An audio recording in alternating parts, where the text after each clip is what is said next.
بسم اللہ الرحمن الرحیم۔ السلام علیکم ورحمۃ اللہ۔ حضرت یوسف علیہ السلام کو دریائے نیل میں کیوں دفن کیا گیا؟ حضرت یوسف علیہ السلام کے قصے کو قرآن کریم کی سورہ یوسف میں بیان کیا گیا ہے، اور اس سورت کی پہلی آیات میں اس قصے کو سب سے اچھا قصہ قرار دیا گیا ہے۔ تو جو قصہ سب سے بہترین اور اچھا ہے، اس کے بارے میں جاننا ہر مسلمان کے لیے ضروری ہے، اور جو اس قصے کے بارے میں جان چکے ہیں وہ اس قصے کو ان لوگوں تک پہنچائیں جو اسے نہیں جانتے، کیونکہ اس قصے میں زوال سے عروج حاصل کرنے کا فارمولہ بیان کیا گیا ہے۔ سیدنا حضرت یوسف علیہ السلام اللہ تعالیٰ کے امتحانوں میں ثابت قدم رہے اور صبر کرنے والوں ثابت ہوئے، تو اللہ تعالیٰ نے انہیں بادشاہی عطا کی۔ جب حضرت یوسف علیہ السلام کے سوتیلے بھائی اپنے والد محترم سیدنا یعقوب علیہ السلام کے حکم پر دوبارہ مصر پہنچے اور اپنے بھائی بنیامین کی رہائی کی درخواست کی، تو اس موقع پر انہوں نے سیدنا یوسف علیہ السلام کو حضرت یعقوب علیہ السلام کا پیغام پہنچایا۔ جب یوسف علیہ السلام نے اپنے والد کا خط پڑھا تو زار و قطار رونے لگے۔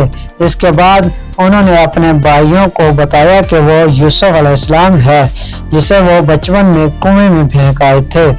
یہ سن کر ان کے بھائیوں نے ان سے معافی مانگی، تو حضرت یوسف علیہ السلام نے انہیں معاف کر دیا اور اپنے بھائیوں سے کہا، تو اب تم لوگ میرا یہ کرتا لے کر گھر جاؤ اور ابا جان کے چہرے پر اس کو ڈال دو، تو ان کی بہنائی واپس آ جائے گی۔ تم سب لوگ سب گھر والوں کو ساتھ لے کر میرے پاس واپس مصر آ جانا۔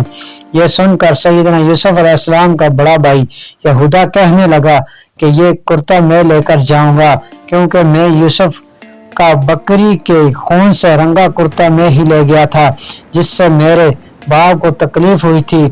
آج جب یہ کرتا لے کر جاؤں گا تو یقیناً وہ مجھ سے بہت خوش ہوں گے۔ یہودا یوسف علیہ السلام کا کرتا لے کر خوشی خوشی مصر سے کنعان کی طرف روانہ ہوا۔ حضرت یوسف علیہ السلام نے اپنے بھائیوں کے ساتھ اپنے والد اور سب خاندان کو لانے کے لیے 200 سواریاں بھی بھیجی۔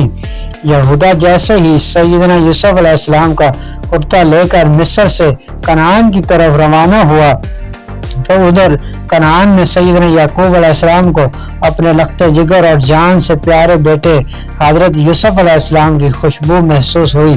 انہوں نے اپنے پوتوں سے اس کا ذکر کیا کہ مجھے تو یوسف کی خوشبو آ رہی ہے، تو حضرت یعقوب علیہ السلام کے پوتوں نے کہا، آپ اب بھی اس پرانی سی بات پر پڑے ہوئے ہیں، بھلا کہاں یوسف اور کہاں ان کی خوشبو؟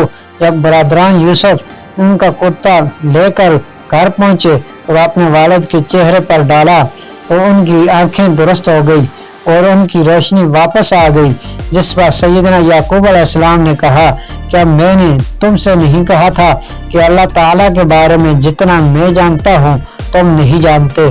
پھر یعقوب علیہ السلام نے تہجد میں اللہ تعالیٰ سے اپنے بیٹوں کی معافی کی دعا کی، اور آپ کی دعا کی وجہ سے تمام برادران نے یوسف کی بخشش ہو گئی، اور اللہ تعالیٰ نے یہ خوشخبری سنائی کہ آپ بیٹوں کے گناہوں کو آپ کی دعاؤں سے معاف فرما دیا گیا ہے۔ پھر حضرت یعقوب علیہ السلام نے اپنے لخت جگر سیدنا یوسف علیہ السلام کی طرف مصر جانے کی تیاریاں شروع کی۔ حضرت یعقوب علیہ السلام کے خاندان کے کل 72 یا 73 آدمی تھے جو مصر روانہ ہوئے۔ جب حضرت یعقوب علیہ السلام کا قافلہ مصر کے قریب پہنچا تو حضرت یوسف علیہ السلام ایک عظیم الشان جلوس کے ہمراہ آپ کے استقبال کے لیے آئے۔ اس جلوس کے دونوں طرف مصر کی عوام باادب کھڑی تھی۔ حضرت یعقوب علیہ السلام نے اپنے بیٹے یہودا سے پوچھا کہ کیا فرعون مصر کا لشکر ہے؟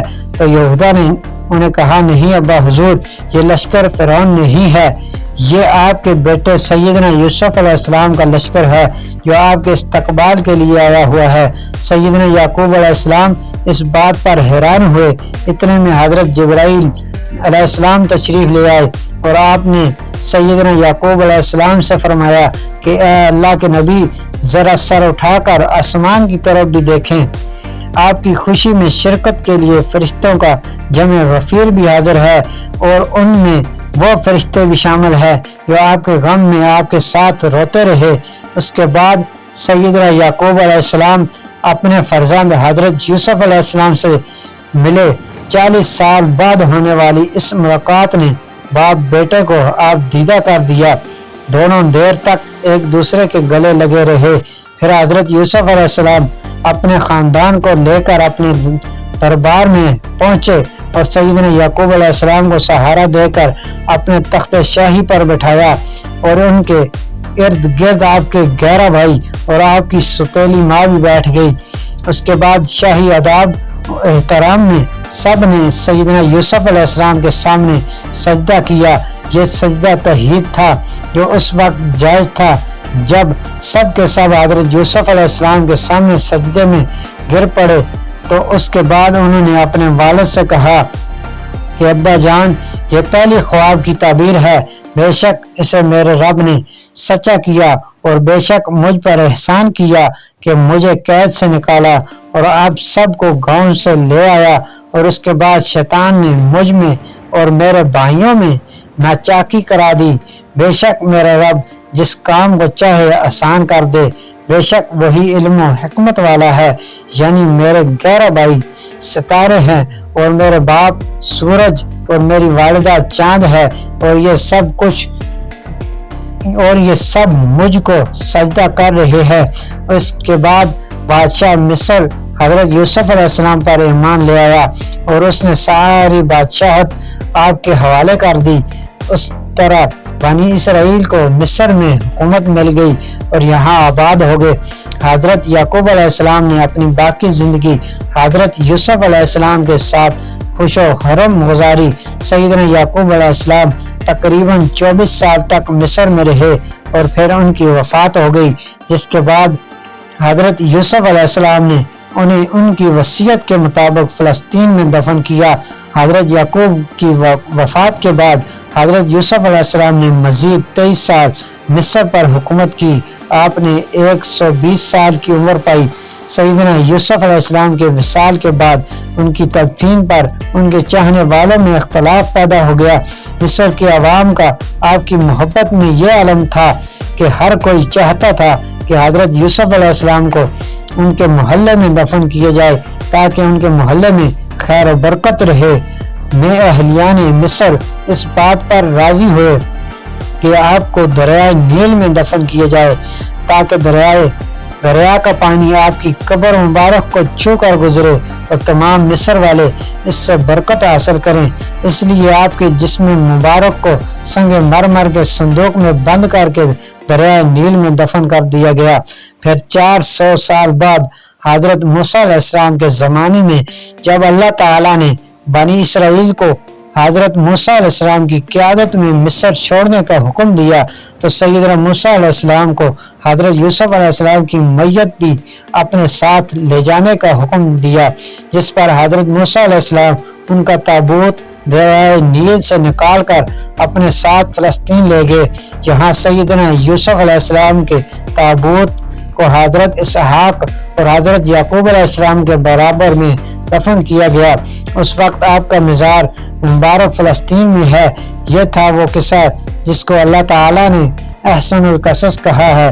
بے شک اس قصے میں تمام انسانوں اور بالخصوص مسلمانوں کے لیے بڑا سبق اور عبرت ہے۔ اللہ پاک سے دعا ہے کہ ہم سب کو دین سیکھنے اور سکھانے کی توفیق عطا فرمائے۔ جزاک اللہ۔